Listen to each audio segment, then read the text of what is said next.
Good morning, mayam. Khana Manipur.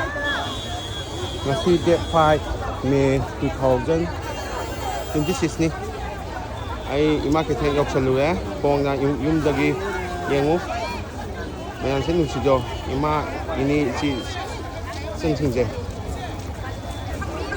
Aduga no magi Hasan Sajen su to ko tok da bata di sugar wang ni BP wang ni atop na kaya ama na kani ama he na bada test to hai gani test ki sa do lai tagadi si atiada sa kidini pai gi dini aduna no magi Hasan Sajen to biu ya labor la is ni ngam ba matanda kung mga makita ayuki aduga nusi sanana lai si afagot to si afagot kan si discipline respect lai si amaga kasi lai si pangipak na yai fale